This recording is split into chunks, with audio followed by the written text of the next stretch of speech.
샬롬 샬롬 샬롬 샬롬 샬롬. 하나님 사랑합니다. 여러분 사랑합니다. 오늘 사무엘상 11장 말씀이죠. 1절에서 15절. 야훼께서 구원을 베푸셨도다 이렇게 말씀합니다. 9장 10장에서 우리는 하나님께서 사울을 이스라엘의 왕으로 세우시는 것을 배웠습니다. 그런데 사울이 왕이 된 것을 반가워하지 않고 사울을 무시하는 사람들이 있었죠. 그리고 오늘 본문에 보면 사울은 왕궁이 아니라 밭에서 소를 몰고 있는 것을 봅니다. 이처럼 사울은 왕으로 세움을 받았지만 아직 정식으로 왕으로 대접을 받지 못하고 있는 상황입니다. 그래서 오늘 하나님께서 암몬과의 전쟁을 기회로 사울의 왕권을 높여주시는 사건, 그리고 사울을 통해서 이스라엘을 암몬의 손에서 구원하죠. 이때 사울은 야훼께서 구원을 베푸셨다고 고백을 합니다. 왕인 사울도 야훼의 도움이 필요하죠. 구원은 여호와께 달려있기 때문입니다. 오늘 말씀을 통해서 우리 구원자 되시는 하나님을 깊이 만날 수 있기를 기도합니다. 첫째, 하나님의 영에 감동된 사울에 대해서 봅니다. 1절에 암몬 사람 나하스가 올라와서 길랏 야베스에 맞서 진을 치죠. 이때 야베스 모든 사람들이 나하스를 두려워하여 평화 조약을 맺기로 합니다. 우리와 언약하자, 그리하면 우리가 너를 섬기리라. 길랏 야베스 사람들은 자신들의 연약함을 알고 전쟁을 하지 않고 항복하여 암몬에게 조공을 바치기로 작정을 합니다. 암몬 사람 나하스가 올라와 길랏 야베스에 맞서 진침해 야베스 모든 사람들이 나하스에게 이르되 우리가 언약하자, 그리하면 우리가 너를 섬기리라 하니 암몬 사람 나하스가 그들에게 이르되 내가 너희 오른 눈을 다 빼야 너희와 언약하리라. 내가 온 이스라엘을 이같이 모욕하리라. 야베스 장로들이 그에게 이르되 우리에게 이래 동안 말미를 주어 우리가 이스라엘 온 지역에 전령들을 보내게 하라. 만일 우리를 구원할 자가 없으면 내게 나아가리라 하니라. 이에 전령들이 사울이 사는 기브아에 이르러 이 말을 백성들에게 전하며 모든 백성이 소리를 높여 울더니 마침 사울이 밭에서 소를 몰고 오다 이르되 백성이 무슨 일로 우느냐 하니 그들이 야베스 사람의 말을 전하니라. 사울이 이 말을 들을 때 하나님의 영에 크게 감동되매 그가 노가 크게 일어나 한결에 소를 잡아 각을 뜨고 전령들의 손으로 그것을 이스라엘 모든 지역에 두루 보내어 이르되 누구든지 나와서 사울과 사무엘을 따르지 아니하면 그의 손들도 이와 같이 하리라 하였더니 야훼 두려움에 백성에게 임하임에 그들이 한 사람같이 나온지라. 이렇게 이런 사건이 있죠. 8절에 사울이 배색에서 그들의 수를 세어보니 이스라엘 자손이 30만 명이요 유다 사람이 3만 명이더라. 무리가 와 있는 전령들에게 이르되 너희는 길랏 야베스 사람에게 이같이 이르기를 내일 내가 해가 더울 때 너희가 구원을 받으리라 하라. 전령들이 돌아가서 야베스 사람들에게 전하매 그들이 기뻐하니라. 9절이었어요. 10절에 야베스 사람들이 이에 이르되 우리가 내일 너희에게 나아가리니 너희 생각이 좋을 대로 우리에게 다 행하라 하니라. 이튿날 사울이 백성을 3대로 나누고 새벽에 적진 한가운데로 들어가서 날이 더울 때까지 암몬 사람들을 치매 남은 자가 다 흩어져서 둘도 함께 한 자가 없었더라. 백성이 사무엘에게 이르되 사울이 어찌 우리를 다스리겠느냐 한 자가 누구니까 그들을 끌어내소서 우리가 죽겠나이다. 사울이 이르되 이날에는 사람을 죽이지 못하리니 야훼께서 오늘 이스라엘 중에 구원을 베푸셨음이니라. 사무엘이 백성에게 이르되 노라 우리가 길갈로 가서 나라를 새롭게 하자. 모든 백성이 길갈로 가 거기서 야훼 앞에서 사울을 왕으로 삼고 길갈에서 야훼 앞에 화목제를 드리고 사울과 이스라엘 모든 사람이 거기서 크게 기뻐하니라. 15절까지의 내용입니다. 왕으로 세워지죠. 암몬 사람 나하스는 길랏 야베스 사람들의 요구를 들어주지 않죠. 대신 그들에게 내가 너희 오른 눈을 다 빼야 너희와 언약하겠다. 이렇게 내가 온 이스라엘을 이것이 모욕하리라고 말합니다. 오른 눈을 뺀다는 것은 다시는 전쟁을 할 수 없도록 만들어 그들을 영원히 종 삼겠다라는 의도이겠죠.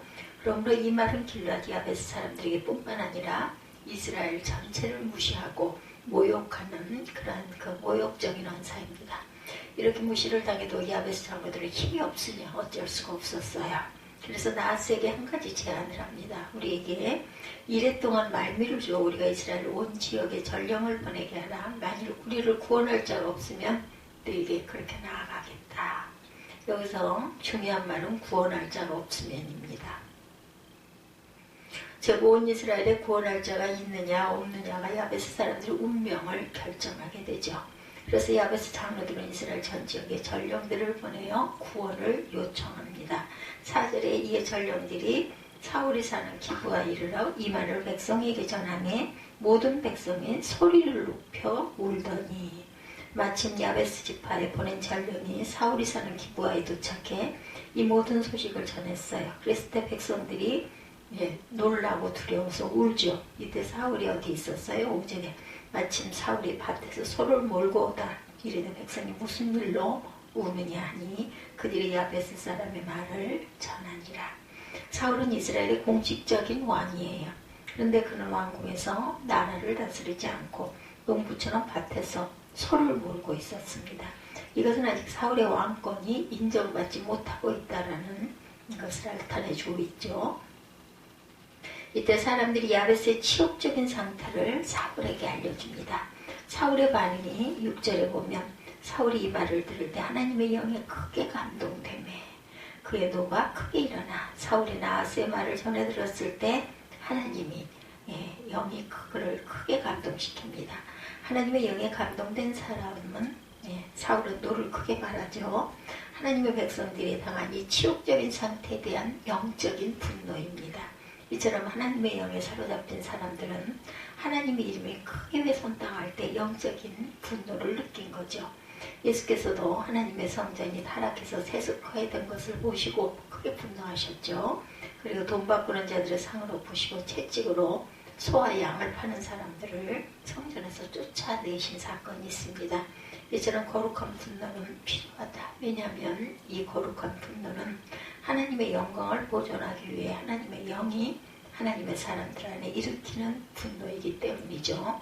그러면 사울은 하나님의 영이 주신 거룩한 분노로 무엇을 했을까요? 7절에 한결이의 소를 잡아 각을 뜨고 전령들의 손으로 그것을 이스라엘 모든 지역에 두루 보내어 이르되 누구든지 나와서 사울과 사무엘을 따르지 아니하면 그의 소들도 이와 같이 하리라 하였더니 야훼의 두려움이 백성에게 임하매 그들이 한 사람같이 나온지라.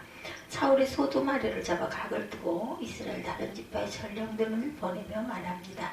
누구든지 나와서 사울과 사무엘을 따르지 아니하면 그의 소들도 이와 같이 하리라. 사실 야베스 장로들의 소식을 들은 이스라엘 다른 지파에서는 아무 반응이 없었습니다. 두려움 때문에 감히 나설 수가 없어요. 그러나 사울의 이 말을 들은 이스라엘은 한 사람같이 사울 앞으로 나옵니다.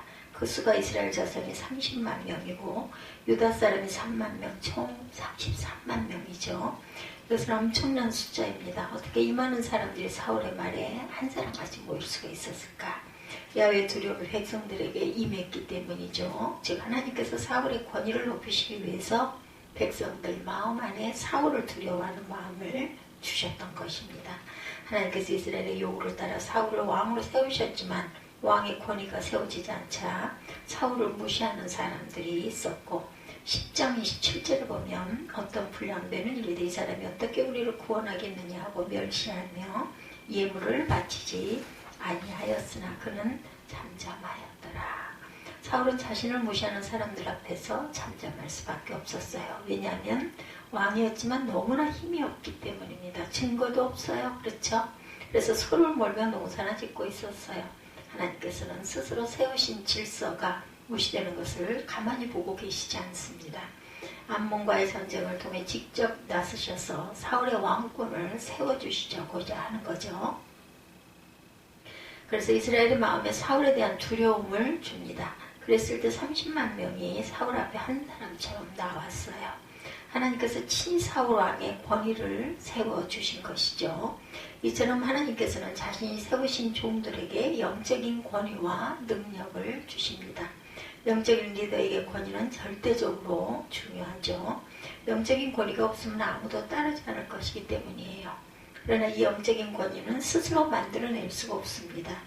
모든 영적인 리더십과 권위는 하나님께로부터 나오는 것이기 때문이죠. 하나님께서 친히 사람들을 세우시고 필요한 권위를 주셨어요. 이것은 하나님께서 세우신 영적 질서를 유지하기 위함입니다. 그래서 하나님께서 모세에게, 기드온에게, 소년 다윗에게 자기 백성을 다스릴 수 있도록 영적 권위를 주신 거죠. 우리도 세상 사람들이 우리를 멸시하지 못하도록 영적인 권위가 필요합니다. 가정과 학교와 사회에서 권위가 해체된 시대에 우리가 지금 살고 있기 때문에 이러한 권위는 절대적으로 필요합니다. 하나님께서 이 세상의 질서를 회복하시기 원해서 우리를 사용하시기를 원하십니다. 그래서 우리를 하나님의 자녀로 부르신 것이고 권위를 세워주셨어요. 그렇죠?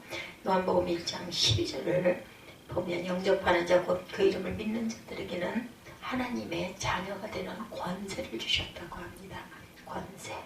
권위를 주셨죠. 예, 하나님께서 예수님을 믿는 우리 모두에게 하나님의 자녀가 되는 권세를 주셨다. 하나님의 자녀에게 그 권세는 하나님을 아버지로 부를 수 있는 권세입니다. 이것은 기도로 하나님의 도우심을 구할 수 있는 권세이고 하나님께서는 우리의 기도에 응답하시는 방법으로 우리의 영적 권위를 높여주시죠. 이처럼 하나님의 자녀인 우리의 기도 응답의 능력을 통해서 불신자에게 영향력을 행사할 수 있는 것이다. 그래서 하나님께서는 우리의 권위를 높여주시기 위해서 위기의 때를 사용하십니다. 우리의 영적 영향력은 평소 때는 잘 나타나지 않기 때문이죠. 사울의 왕권을 세우시기 위해 암몬과의 전쟁을 사용하신 것처럼 하나님께서는 우리의 영적인 권위를 세워주시기 위해서 우리의 삶의 위기를 사용하심을 믿으시기 바랍니다. 그러므로 성도에게 있어서 위기는 바로 기도할 때다. 이 위기는 바로 우리의 하나님의 능력을 체험하고 영적 영향력을 발휘할 수 있는 기회인 것이죠. 우리의 기도의 능력을 통해서 우리 주변 사람들이 우리가 진정으로 하나님의 자녀인 것과 우리 아버지의 능력이 크신 하나님이신 것을 알아볼 수가 있습니다. 그래서 우리가 삶에 닥친 위기 때 당황하지 말고 하나님을 붙들고 기도해야 되겠죠. 다른 사람들이 다 두려워 떨 때 그때 바로 우리의 영적인 실력을 보여줄 때이고 우리는 위기에 때 하나님을 굳게 의지하고 기도해야 할 줄 믿습니다. 그럴 때 하나님께서 친히 역사하심으로 우리의 영적 권위를 세워주실 줄 믿습니다. 이 시간 기도 응답을 통해 우리 영적인 권위를 높여주시는 하나님을 찬양합니다. 둘째, 야훼께서 구원을 베푸시죠. 11절에 보면 이튿날 사울이 백성을 3대로 나누고 새벽에 접진 한가운데로 들어가서 날이 더울 때까지 암몬 사람들을 치매 남은 자가 다 흩어져서 둘도 함께 한 자가 없었더라. 한 사람도 둘이 있는 자들이 없다라는 거죠. 사울의 인도로 이스라엘 백성들은 이튿날 암몬 사람을 크게 무찔렀어요. 둘도 함께 한 자가 없을 정도로 대승을 거둡니다. 사울이 어찌 우리를 다스리겠느냐 한 자가 누구니까 그들을 끌어내서서 우리가 죽이겠나이다. 백성들은 사울의 지도력에 감격해 그를 무시하고 멸시한 사람들을 죽이려고 합니다. 사울이 이르되 이날에는 사람을 죽이지 못하리니 야훼께서 오늘 이스라엘 중에 구원을 베푸셨습니다. 백성들은 사울이 용감하게 지도력을 발휘해서 암몬을 쳐부순 것으로 생각했어요. 그러나 사울은 압니다. 이 승리는 바로 여호와께서 주신 것이라는 것을 자신이 용감하고 아주 능력이 있고 그래서 그들은 부순 게 아니고 하나님께서 하신 것이라는 걸 아는 거죠. 말하죠. 야훼께서 이스라엘 중에 구원을 베푸셨다. 사울은 자신을 도와주셔서 전쟁에 승리케 하신 분은 여호와이심을 솔직히 고백합니다. 이스라엘 백성들은 이스라엘의 자신들을 구원할 자를 찾기 위해 전령을 전국에 보내죠. 그들은 사람들 중에서 구원자를 찾습니다. 그러나 사울은 결국 야훼가 구원자라고 고백합니다. 이처럼 이스라엘의 구원자는 사람이 아니라 만군의 여호와였던 것입니다. 우리에게 구원을 베풀어 주실 분은 여호와 한 분뿐이시죠. 우리 앞에 닥쳐오는 어려움은 항상 우리 능력보다 큰 것들로 다가옵니다. 그래서 우리는 그런 어려움을 두려워하죠. 염려합니다. 그러나 우리의 구원자 하나님은 우리의 모든 문제 위에 계신 전능하신 하나님이시죠. 그러므로 우리는 어떠한 것도 두려워할 필요가 없어요. 우리 문제가 아무리 클지라도 우리 구원자 하나님께서 그 문제를 해결하실 수 있음을 굳게 믿습니다. 시편 기자는 시편 121편과 1절 2절에서 이렇게 노래합니다. 내가 산을 향하여 눈을 들리라 나의 도움이 어디서 올꼬. 찬양으로도 참 많이 부르는 찬양이죠. 나의 도움은 천지를 지으신 여호와께로다. 하늘과 땅의 창조주가 우리의 구원자이세요. 우리도 위기의 때 사람들을 의지하지 말고 오직 만군의 야훼께 기도하십시다. 그래서 우리도 구원의 하나님을 만나셔야죠. 그래야 우리도 사울처럼 여호와만이 우리의 구원자이십니다 라고 고백하시기 바랍니다. 이처럼 우리 하나님은 우리의 영원한 구원자이시죠. 그러므로 여호와께서 직접 이사야 41장 10절에서 이렇게 선포하시죠. 두려워하지 말라. 내가 너와 함께함이라. 놀라지 말라. 내가 내 하나님이 됨이라. 내가 너를 굳세게 하리라. 참으로 너를 도와주리라. 참으로 나의 의로운 오른손으로 너를 붙들리라. 우리를 영원히 붙들고 계시는 구원자가 우리에게 있어요. 그러므로 아무것도 두려워할 필요가 없습니다. 두려워하는 대신 우리의 영원한 구원자 하나님을 찬양합시다. 오직 여호와만이 우리의 구원자이시다. 오늘 설교의 키워드는 구원자였습니다. 누가 우리의 진정한 구원자이세요? 여호와 하나님이시죠. 사람도 물질도 아니죠. 우리의 영원한 구원자는 오직 만군의 여호와이심을 믿으시기 바랍니다. 그러므로 우리가 만나는 수많은 어려움 속에서 기도하고 우리의 구원자 하나님을 깊이 만나시는 은혜가 여러분 모두에게 저에게 있기를 주님의 이름으로 축복합니다. 기도하시겠습니다.